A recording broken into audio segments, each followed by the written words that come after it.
I don't want to work with people like that. I only want to work with people that they're going to show up, they're going to keep their word, things are going to be on point, or fuck them. We got Frank. What up, Frank? Frank says, um, I love your prescriptive on truth. You say that you would lie more if it was practical, but it's clearly not. What's your view on forgiveness? Is it practical to be fueled by wanting to outcompete people that have doubted or wronged you? That's a separate question. I'm a tad grumpy and disappointed in others on a daily basis myself. Sometimes I don't know if that's best. Uh, Other times I just accept it as being genetically disagreeable. I appreciate anything you have to say on this. Well, I don't know. I'm not the most forgiving person, honestly. And I don't, if you sit around holding a grudge in your head, that's like, it's like an unnecessary fee that you pay for no reason, you know? So I don't sit around and hold grudges, but somebody breaks their word to me, depending on the context, I might, if it was something trivial, I might tell them one time, hey, and firmly and clearly, hey, this is what you told me. This is what happened instead. There's a gap between those two things. I never want to see a gap there again. If you tell me something and make a firm commitment, that's what we're going to do. And if I saw another gap there, then I'm not going to be dealing with that person. I don't want to do business with them. I had a conversation with a couple of vendors today. A couple of guys came to work on a project with me on Monday. They told me they'd be back yesterday. They didn't come. I called them at 3 p.m. I'm like, where the hell are you at? They're supposed to be here in the morning. Where the hell are you at? Because I was busy with other things. I didn't even notice they were missing. They weren't vitally important people, but important enough. And I said, oh, we're sorry, this and that, and big thing, blah blah blah. Be there first thing in the morning. Be there at before 9 o'clock. I'm like, you're gonna be here before 9 o'clock, and yeah, we're gonna be there before 9 o'clock. It cleared our whole day, cleared our schedule for the whole day tomorrow. We're gonna be there before 9 o'clock. I'm like, all right, I'm gonna plan on seeing you then. And then they showed up today, at 11 something. And then I just had a conversation an hour ago with the one guy. He's like, oh, we're not gonna get everything done today. So, oh, you're getting everything done today. You didn't come yesterday. You showed up hours late today, so you're going to get, I don't care what time, I'm going to have other people working here until about 10 p.m. I myself am going to be back about 7:15 p.m. I have a meeting with somebody. I'm going to be back at that time. All right? You're going to get everything done today, or leave now. And, if you don't complete the project, I'm not paying you for the project. If you don't complete the project, you're not getting paid, and you leave now and go do whatever. And they're like, well, we have to come back another time. So, no. You told me on Monday that you'd have this done yesterday. And now it's a day later and you're telling me in the future that, you lost credibility. You told me you were going to be here yesterday. You didn't come. You told me you're going to be here today. Then they wrote me in the morning and changed the time. Then they showed up 2 hours after that time. So you broke your word 3 times in the last 30 hours. Like, you're going to finish today, just like you said you are. And if not, then just leave now and I'll find somebody else to finish the job. So, I will see when I'm done. Have this meeting with you folks. I have a one-on-one meeting with another client right afterwards, and then I'm gonna go back up there and we'll see what happens. So I don't really care what happens, but I don't want to work with people like that. I only want to work with people that they're gonna show up, they're gonna keep their word, things are gonna be on point, or fuck them, So I advise you to think about a lot of things that way. When you allow these poisoners around you, when you allow people to lie to you, to not keep their word, you're just encouraging the loyal people around you to behave more like them. You're really discouraging.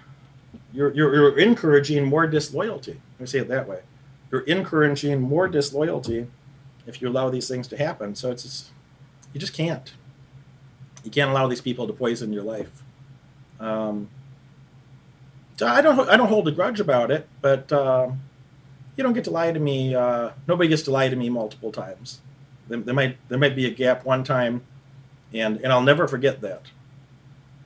I might forgive them as it's just a peasant, it's some dummy that doesn't know it well enough to keep their own fucking word, doesn't know the cost of that to themselves. So I might have a transactional relationship with that person in the distance, in the far. But I don't want to do business with them again. Second phone call, the first thing I said was in person. Second situation today that was a phone call, I had a vendor that they sent me some subpar materials that I could still use, but they weren't as good as what I was supposed to get. They weren't the same quality as what I was supposed to get. So I used them in some places where I could use them and have a good outcome. And then, it's been 3 weeks, 4 weeks. I've been talking to them, saying, hey, there's this problem. Come fix this with me. Get me the right materials. Give me the right materials. And I talked to the sales rep, talked to the manager, talked to the next level manager. I was like, oh, I'm gonna call you tomorrow. I'm gonna talk to the owners. I'm gonna call you tomorrow. We're gonna get this sorted out. No phone call.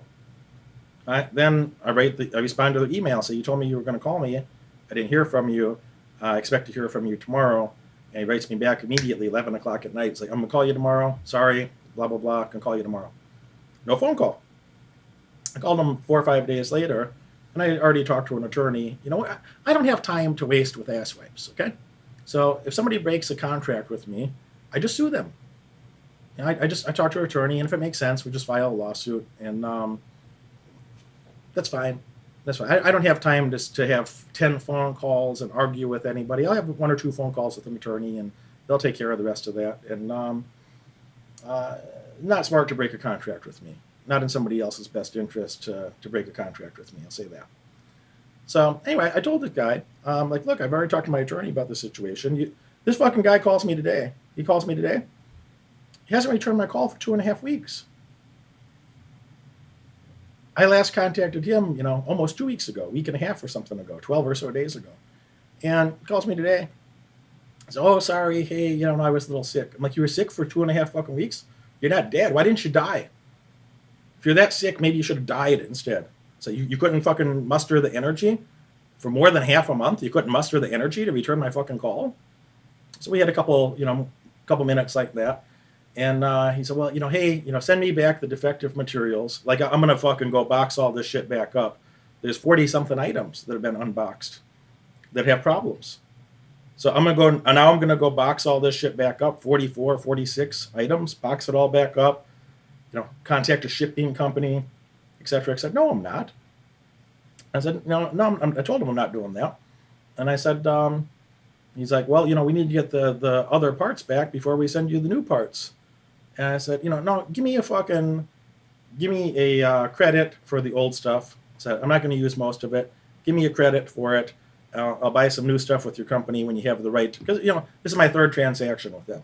It was a lot of money. It's over $30,000. Just one transaction. The first 2 were great. They gave me great product. The 3rd time, not good. They gave me inferior product. Then they told me what the problem was. Instead of getting it from the U.S. supplier, they got it from a foreign supplier. I'll omit the country for now. And he said it wasn't the same quality. They admit it's not the same quality. Well, first they tried to lie to me about it. Then I talked to their engineer, and the engineer admitted it wasn't the same quality. And then management couldn't lie to me anymore about it, so they stopped lying about it and accepted that. Anyway, I told him, give me a credit for every one of the lower quality items, and I'm going to order some new stuff when you have the high quality stuff back in stock. He says maybe in a week, 2 weeks most, etc. So he's like, well, we could give you a partial credit. I said, stop there. You're going to give me 100% credit. You sent me the wrong shit. You delayed my project. You lied to me multiple times. You lied to me and told me there was the right product. It's not. Your engineer confirmed that. You had to admit that later. You lied to me about when you're going to contact me. You continued to not contact me. I've had to talk to an attorney about it because it was a big enough dollar transaction that it was worth doing so. You're not going to give me a percentage back. You're going to give me 100%. It's not going to be a fractional percent. It's going to be 100% of the defective stuff. You're going to give me a credit for that. And I'm not returning it. You can come get it if you want to. You come box it up and return it if it's worth doing to you. You can have it. It's here. I'll store it for you until you do that. So anyway, by the time we got off the phone, he agreed, 100% credit. Says he's going to write me about it today, get me a confirmation email. I'll see if he did. Let's see if I have that confirmation. Yeah, let's see what that is here. I have a credit for $15,700. Yep. So credit for $15,700. I don't know what the hell to buy with all that stuff, but I could go buy some more stuff. So, that's one of these conversations that if somebody's they lie to you a couple times, they're not keeping their word. It's like there's accountability mechanisms. You can hold people accountable to keep their goddamn word. Okay, in most cases. And if not, don't do business with these people. Why do you want to do business with people that you can't trust? Why do you want to be dating somebody or have a so-called friend or have anybody in your life that if you can't trust that person, what the fuck are you going to do together? What are you going to do together? Their word's not worth anything. What are you going to do together?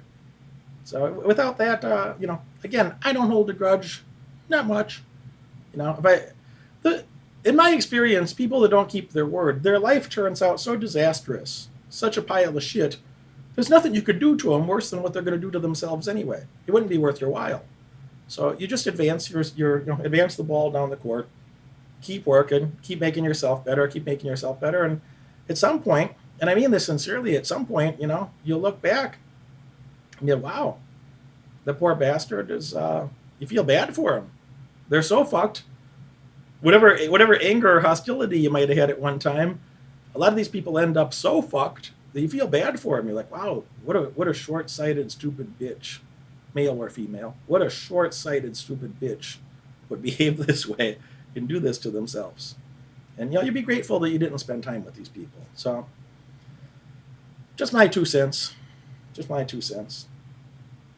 I just got myself $16,000 today. Here, look at the email, Travis. I'm not going to put it on a public thing, but just for your own information, glance at that email. What's the number say? Store credit. You'll have a credit with our company for $15,696.20. And if you read it further, I already got a 27% discount on the original order. Therefore, don't say every word because I don't want to reveal the name of the company. It's a small industry, but I got a 27% discount on the original order, which you're not supposed to get. And then I still got credited back, $15,696. So $15.7 thousand. So no, it's not uncommon. I just got myself, $15.7 thousand today for a conversation. Daniel P says, "Hey Derek, I appreciate you speaking about the situations overcome with your contractors. Great lessons in negotiating and setting expectations with vendors." I appreciate that. Yeah, some people that goes over their head. They just like, oh, Derek's telling a story, and they can't fucking pay attention to how valuable. It's like, I don't know. It just got me $15.7 thousand today, and that was just how long did that conversation last? It took. I don't know. Let me look. It's a 17-minute conversation. 17-minute conversation. I got almost $1,000 a minute. I got back almost $1,000 a minute to have that conversation. All right. If that's not impressive to you, happy you're doing so well. I think it's pretty impressive. It's about $1,000 a minute. Could you stay focused? You have an uncomfortable conversation, Travis, for $1,000 a minute? You'd be okay with that? it's good for me. Yeah, he seems pretty open-minded. The Travis is pretty open-minded. I think most of you are too. So, no, thank you for your nice words, and I hope others, take those lessons to heart and do something meaningful with it. This is the new information to be getting locked into your heads to level up. This is the new differentiator in my head.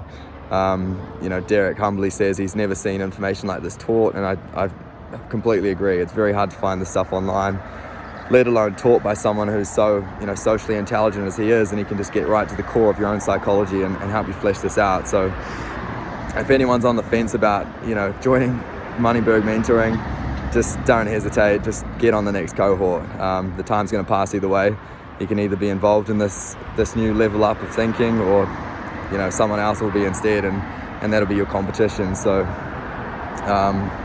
if you're serious, 100%, 100 out of 10, I recommend it. If you are or on your way to be a millionaire or multimillionaire, probably going to want to spend time with my clients. Probably going to want to have a personal relationship with me so we can accelerate that process, get you living up to your maximum potential, earning your maximum wage. You're going to want to click that follow button. You're going to want to click that bell and get notifications. Tune in every Friday. Tune in every Monday. You're going to love what you see. I look forward to having you as a client in the future.